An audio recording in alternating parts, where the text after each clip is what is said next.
दोस्तों नमस्कार, मैं हूं शैलेंद्र सिंह और आप देख रहे हैं हमारा YouTube चैनल शब्द शैलेंद्र सिंह। आज हम हैं मेकअप आर्टिस्ट पायल श्रीवास्तव के साथ। बात करेंगे यहाँ पे बालों की, जो हेयर्स की प्रॉब्लम्स है वो क्या है और कैसे उनका निदान किया जाए। किस तरह की समस्याओं का निदान ब्यूटी पार्लर में उपलब्ध है, सैलून में उपलब्ध है और किन चीज़ों के लिए आपको डॉक्टरों से मिलना चाहिए। आज बड़े स्तर पे लोगों के पास हेयर्स की प्रॉब्लम आ रही है।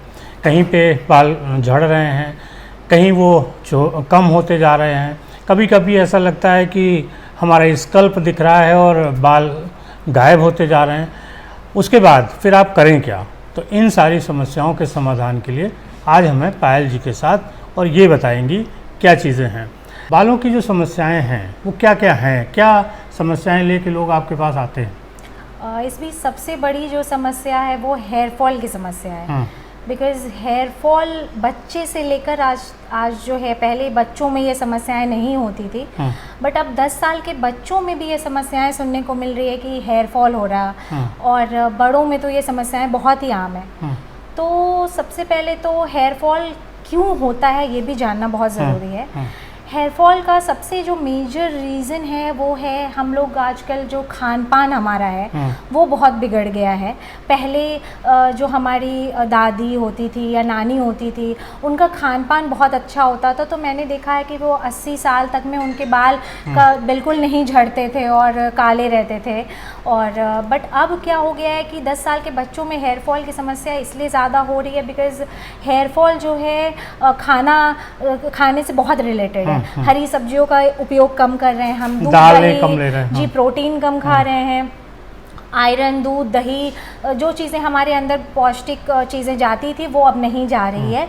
तो इस वजह से सबसे जो मेजर प्रॉब्लम है हमारी वो है हेयर फॉल। इसी से मेजर थिंग है जो हो रहा है।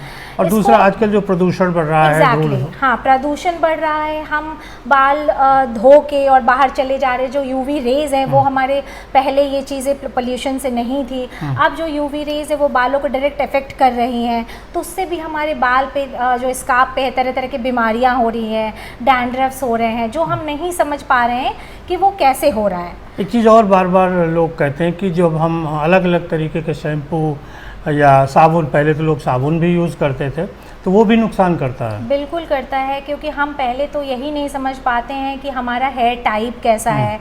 हम जो भी विज्ञापन हमारे टीवी में दिखते हैं, हमें दिखाया जाता है कि इससे हमारे बाल अच्छे झड़ना, हमारा हेयर फॉल की समस्या ख़त्म हो रही है।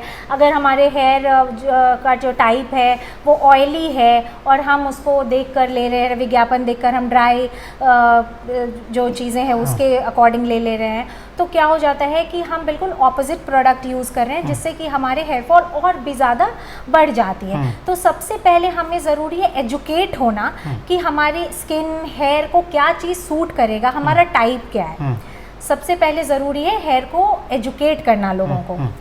तो अगर हमें पता होता है कि हमारे हेयर का टाइप क्या है, हमारा हेयर फॉल क्यों हो रहा है, तो हम इसको कुछ हद तक घर में भी और सैलून जाके भी हेयर फॉल का कंट्रोल या और भी चीज़ें जैसे स्प्लिट एंड्स या और भी जो हेयर फॉल की समस्याएं या डैंड्रफ की समस्याएं, उसको हम रोक सकते हैं। जब आपके पास सैलून में आते हैं लोग, तो क्या सर्विसेज आप देती हैं जिससे उनके हेयर फॉल की समस्याएं ख़त्म हों? बिल्कुल, हेयर फॉल समस्याएं, सबसे पहले तो मैं देखती हूँ कि हेयर फॉल हो क्यों रहा है। उनके सबसे पहले मैं रूटीन के बारे में पूछती हूँ। अगर बच्चों के हो रहा है तो बच्चा क्या खा रहा है, दिन भर वो उसका रूटीन क्या है, क्या उसको सही से नींद मिल रही है, क्या बड़े जो हैं वो स्ट्रेस और एंजाइटी में तो नहीं है। ये सारी चीज़ें भी बहुत हेयर फॉल को इफ़ेक्ट करती है।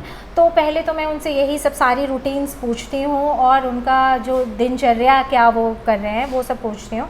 अपार्ट फ्रॉम इट, जब मैं देखती हूँ कि सारी चीज़ें उनकी सही है, वो सही से सो रहे हैं, सही खान पान है, इसका मतलब उनकी प्रॉब्लम कुछ हेयर से रिलेटेड है, जो स्काल्प से रिलेटेड प्रॉब्लम हो सकती है। तो वहाँ पे हम ट्रीटमेंट्स देते हैं। अच्छा। हेयर फॉल जब भी ट्रीटमेंट हम सैलून का देते हैं तो साथ साथ में हमको घरेलू चीज़ें भी बताते हैं कि आप मेरे पास तो आए हो बिकॉज आप महीने में शायद मेरे पास आप 2 बार विजिट करोगे, बट ज़्यादा टाइम आप घर पे रहते हो, तो आप घर पे ऐसा क्या करके हेयर फॉल हमारे साथ साथ आप भी कंट्रोल कर सकते हो घर में। तो हम उनको बताते हैं कि आप घर पे ऑयलिंग करें, बट ऑयल लगा के बहुत देर हम नहीं छोड़। जैसे पहले क्या होता था कि लोग तेल लगाकर 3 से 4 दिन रह जाते थे, फिर हेयर वॉश लेते थे, बट अब ऐसा नहीं करना है हमें। मार्केट में बहुत सारे ऑयल ऐसे अवेलेबल हैं जो जल्दी एब्जॉर्ब करते हैं, तो हमारे ऐसे ही प्रोडक्ट्स का यूज़ हमें करना चाहिए। और सपोज उसे जब भी हम ऑयलिंग क्लाइंट को बताते हैं कि आप ऑयल करो, तो उसे मैक्सिमम 8 आवर्स के बाद हमें वॉश ऑफ कर देना चाहिए। जैसे कहते हैं कि अगर रात में लगाइए सुबह धुल दीजिए। जी, रात में लगा के सुबह आप उसको वॉश कर दीजिए, और इतना टाइम काफ़ी होता है ऑयल को पेनिट्रेट करने में। अब अगर वो हमारे सैलून में आते हैं और ऑयलिंग लेते हैं, तो हम उनको मसाज देते हैं। तो हम ये मसाज क्यों देते हैं? ये बहुत बचपन से हम देख रहे हैं कि जब हमारी मम्मी, हमारी माँ, दादी, नानी मसाज करती है, तो इस बेसिकली मसाज का फ़ायदा क्या होता है? इससे जो ब्लड सर्कुलेशन है वो तेज़ होता है, फ्लो उसका बढ़ता है, जिससे कि वो पूरे बॉडी में सर्कुलेशन बढ़ाता है। इससे हमारे नॉरिश जो हेयर का जो रूट है उसमें ब्लड सर्कुलेशन बढ़ता है, जिसकी वजह से जो जितनी समस्याएं हैं वो दूर होती है। वो समस्याएं दूर होती है। तो जब भी आप ऑयल करते हैं घर पे भी, तो धीरे धीरे उसको मसाज करना चाहिए। जब वो सैलून आके हमसे ऑयलिंग करवाते हैं तो हम उसको स्टीम देते हैं। जो चीज़ें नॉरिशमेंट आपका ऊपर की तरह पे ही रह जाता है, वो नॉरिश स्टीम देकर वो अंदर पेनिट्रेशन हो जाता है। तो स्टीम भी एक इम्पॉर्टेंट पार्ट है जब हम हेयर को दे सकते हैं। दूसरी चीज़, हम और भी ट्रीटमेंट्स देते हैं, जैसे स्पा आजकल बहुत ज़्यादा लोग लेना पसंद करते हैं। हेयर स्पा क्या होता है? हेयर स्पा बेसिकली जैसे हम पेड़ को खाद डालते हैं, वैसे ही हम अपने बालों पे खाद एज अ खाद कह सकते हैं। हेयर स्पा का ट्रीटमेंट एग्जैक्टली फूड है, बाल का वो फूड है जिसको कि हम डेली लाइफ में हम इतना प्रोटीन बालों को नहीं पहुंचा पा रहे हैं खा के या फिर और भी किसी तरीके से, तो हम स्पा के थ्रू उसको नॉरिशमेंट बालों को देते हैं। स्पा बेसिकली होता क्या है? क्रीमी टेक्सचर होता है। अलग अलग कंपनीज अलग अलग तरीके का स्पा बनाती है। ये जानना बहुत ही ज़रूरी है कि कौन सी कंपनी का स्पा कैसा होता है, वो ऑयल बेस्ड है, वाटर बेस्ड है, एग्जैक्टली ये जानना बहुत ज़रूरी है। और जानने के बाद हम जब हेयर चेक करते हैं तो फिर हम वो स्पा ट्रीटमेंट देते हैं उनको। अच्छा। महीने में 25 दिन से 30 दिन के बीच में एक बार स्पा आपको लेना चाहिए। और आप महीने में भी एक बार 15 दिन में कह सकते हैं ऑयलिंग करनी चाहिए आपको। और कटिंग भी, और ट्रिमिंग आपको हर दूसरे महीने पे 1 इंच 1.5 इंच की ट्रिमिंग ज़रूर करानी चाहिए। बिकॉज जब बाल पे हम सोते हैं या फिर थोड़े दिन हो जाते हैं उसमें स्प्लिट एंड्स हो जाते हैं, जिससे बालों का ग्रोथ कम हो जाता है, रुक जाता है। तो हमेशा ट्रिमिंग कराते रहनी चाहिए, इससे हेयर फॉल भी बहुत कंट्रोल होता है। अपार्ट फ्रॉम इट मैं आपको एक बात और बताना चाहूँगी कि जब भी बाल का ट्रीटमेंट हमारे पास लोग आते हैं तो बहुत, जब बाल उनके हेयर फॉल होने लग जाता है, आगे से हेयर लाइन उनकी पूरी बिगड़ जाती है, तब वो आते हैं हमारे पास।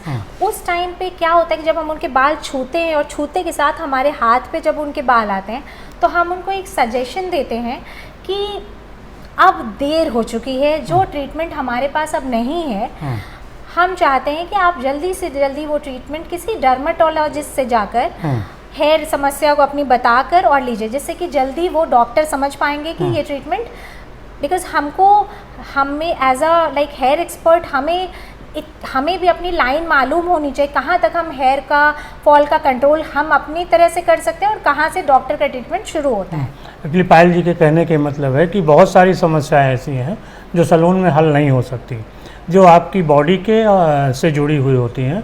बॉडी में कई तरीके की बीमारियां, कई तरीके के चेंजेस होते हैं जिनकी वजह से भी हेयर फॉल होता है। अगर उनकी वजह से कोई हेयर फॉल है तो आपको अपने जो फिजिशियन है या डर्मेटोलॉजिस्ट है उससे मिलना चाहिए, वो उस समस्या का समाधान करेगा। ब्यूटी पार्लर में और क्या चीज़ें हैं जो हेयर केयर करती हैं?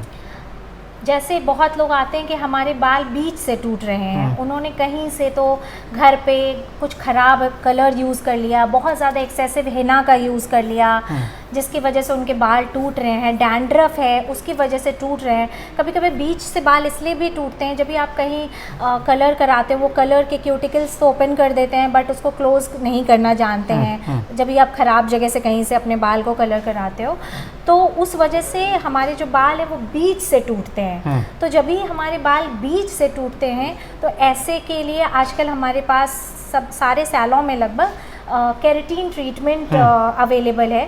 केराटिन बेसिकली होता क्या है? केराटिन होता है जब भी हमारे बाल पे जो प्रोटीन का रिक्वायरमेंट है वो कम पड़ने लगता है, जितना प्रोटीन बालों को चाहिए, जिसकी वजह से वो बाल रूट से लेकर लेंथ तक बिल्कुल बराबर से हेल्दी रहते हो, वो प्रोटीन उतना जब सफिशिएंट उनको नहीं मिलता है तो हेयर फॉल बीच से भी कभी हमारे होने शुरू हो जाते हैं, बीच से बाल टूटते हैं, कमज़ोर।